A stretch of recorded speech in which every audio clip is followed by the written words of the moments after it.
UK student connected to infant death charged at arraignment. UKPD and Lexington Police respond to a false report of an active shooter on campus. And UK running back Jamarion Wilcox suspended amid a protective order and sexual violence allegations. 2 accounts of rape and 1 account of sodomy reported to have occurred in an on-campus resident hall. And UK launches Integrate Blue initiative. I'm Gavin Breunig. And I'm Sylvia Freire, and welcome back to Catching Up with the Kernel. We want to issue a trigger warning for this episode. There is some content that may be triggering for some audiences. It contains substance of child abuse, sexual assault, domestic violence, rape, and sodomy. If you find that content triggering, we ask that you skip this episode. Former UK student Laken Snelling has been arrested and charged with abusing a corpse, tampering with evidence, and concealing the birth of an infant on Tuesday, September 2nd. Laken was ordered to house arrest during this time, being charged with 2 Class D felonies, tampering with physical evidence and the abuse of a corpse, and 1 Class A misdemeanor, concealing the birth of an infant. Laken originally was a student at the University of Kentucky. However, UK spokesperson Jay Blanton confirmed Snelling withdrew from the university and the stunt team. Court documents said Snelling pled not guilty to all 3 charges. According to the Kentucky Kernel, the infant was found wrapped in a towel inside a bag alongside cleaning supplies in a closet at a house in Park Avenue. Fayette County Coroner Gary Ginn released the autopsy report of infant Snelling on September 3rd, ruling the cause of death was inconclusive. The autopsy confirmed the infant was male and the time of death was 10:59 a.m. on August 27th. Ginn said in a report that they are currently conducting a thorough and medical death investigation to ensure all facts are carefully considered. The death investigation remains open pending the results of these studies. Snelling's preliminary hearing is scheduled at 8:30 a.m. on September 26. UKPD received a false report of an active shooter near the William T. Young Library on August 26th at 12:12 p.m. According to the Kentucky Kernel, numerous Lexington Police Department and UKPD emergency vehicles were reported at the scene. Danny Jaffe, Strategic Communication Associate Director for the University of Kentucky, said police responded in under 2 minutes and determined that the report was a hoax using campus security systems.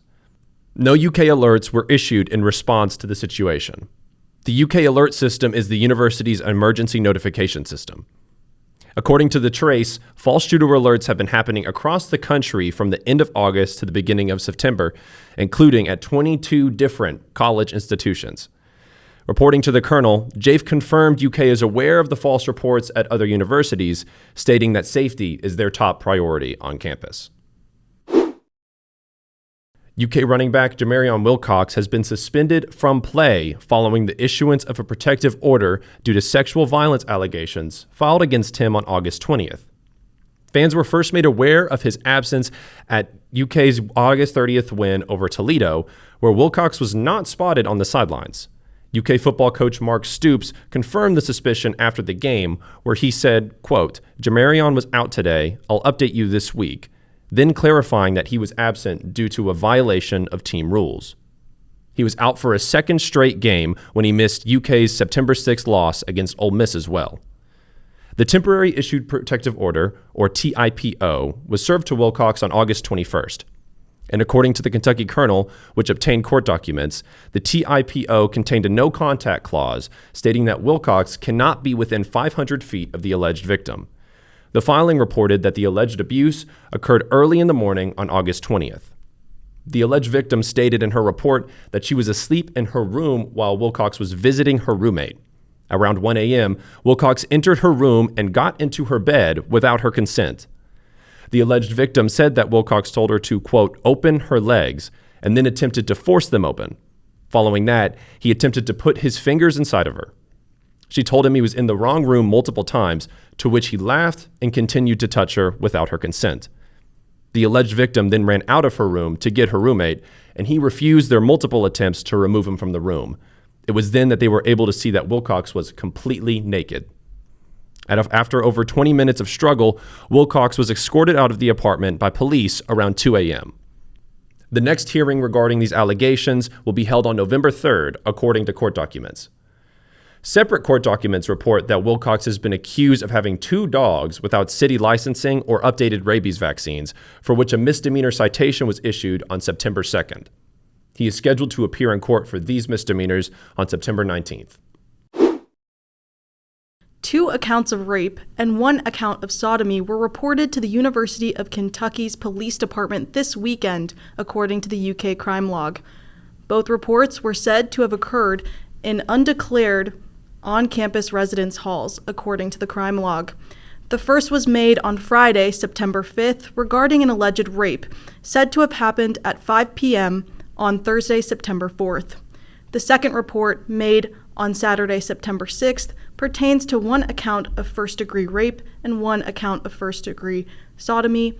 It lists these alleged offenses as having occurred at 4 a.m. on Thursday, September 4th, on the crime log. The account of rape reported on Friday was brought to UKPD by a, quote, campus security authority under victim confidentiality. Therefore, there is no police report, according to UKPD spokesperson Danny Jafe. Jafe said campus security authorities are required to report this type of crime, quote, for statistical purposes under the Clery Act. But that reports do not automatically result in a police investigation. Jafe told the colonel that survivors always have the choice to file a police report, but can also report and seek support in a variety of ways on campus. The report on September 5th is listed as closed, meaning there is no investigation into the incident at this time. The report from September 6th, however, is being actively investigated by UKPD, though no police report is yet available, according to Jafe. On Friday, September 5th, UK announced the launch of a new Integrate Blue program, an initiative focused on centralizing jobs throughout UK's employment system. According to the Integrate Blue UK website, some of the centralization will be done in the current UK employment structure, while some of the jobs will be transferred to one of the university's holding companies called Beyond Blue Corporation. The initiative will apply to nearly 20 areas of the employment system, with some of the jobs being moved to supply work to currently understaffed areas of campus. They clarify that workers' employment status and job compensation, benefits, and years of service will not be affected by the initiative. The goal of Integrate Blue is to increase organizational efficiency by reducing costs, increasing the effectiveness and integration of technology, specifically AI, and reducing uncertainty by opening conversations between the campus community. Thanks for staying caught up. For more information, go to kykernel.com and follow us on all social media platforms. That's X, Facebook, Instagram, TikTok, YouTube, and Spotify. This was Catching Up with the Colonel, and we'll see you all next week.